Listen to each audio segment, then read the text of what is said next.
Assalamualaikum warahmatullahi wabarakatuh. Perkenalkan, kami dari kelompok 2 mata pelajaran PAI akan menampilkan video tugas yang berjudul Ria dan Sum'ah.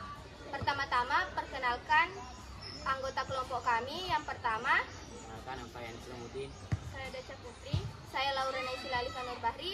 Saya Nisdariani. Saya Adianesia Tirenia. Saya Serul. Menghindari sifat ria dan sum'ah. Secara bahasa, sum'ah berarti memperdengarkan. Secara istilah, sum'ah berarti memberitahukan dan memperdengarkan amal ibadah kepada orang lain agar mendapat pujian dan sanjungan. Sedangkan ria secara bahasa berarti menampakkan atau memperlihatkan. Secara istilah yaitu melakukan ibadah agar mendapat pujian dan penghargaan dari orang lain. Artinya, wahai orang-orang yang beriman, janganlah kamu merusak sedekahmu dengan menurunkannya dan menyakiti perasaan pengguna. Seperti orang yang menginfakkan hartanya karena ria kepada manusia dan dia tidak beriman kepada Allah dan hari akhir. Perumpamaannya, orang itu seperti batu yang licin yang di atasnya ada debu, kemudian batu itu ditimpa hujan lebat, maka tinggallah batu itu licin lagi. Mereka tidak memperoleh apapun dari yang mereka kerjakan dan Allah tidak akan memberi petunjuk kepada orang-orang kafir. Quran Surah Al-Baqarah ayat surah kedua ayat 264. Contoh ria dalam niat. Seseorang berkata bahwa ia ikhlas beribadah kepada Allah, padahal dalam hatinya tidak demikian, maka hal ini termasuk ria dalam niat.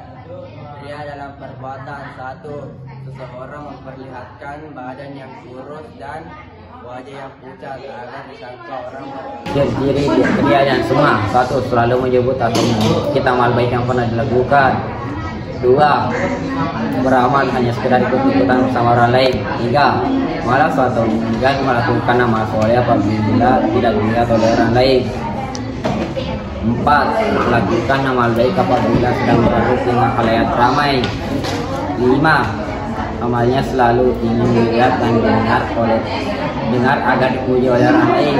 6. Ekspresi amal berbeda apabila dilihat orang lain atau tidak. 7. Tampak lebih lasin dan bersemangat dalam beramal saat mendapat sanjungan. Sebaliknya, semangatnya akan turun ketika mendapat cemahan dari orang lain. Perbuatan ria dan sum'ah akan berdampak negatif bagi pelakunya dan masyarakat secara umum. Dampak negatif tersebut antara lain, yang pertama, muncul rasa tidak puas atas amal yang telah dikerjakan. Yang kedua, muncul rasa gelisah saat melakukan amal kebaikan. Yang ketiga, merusak nilai pahala dari suatu ibadah, bahkan bisa hilang sama sekali. Yang keempat, mengurangi kepercayaan dan simpati dari orang lain.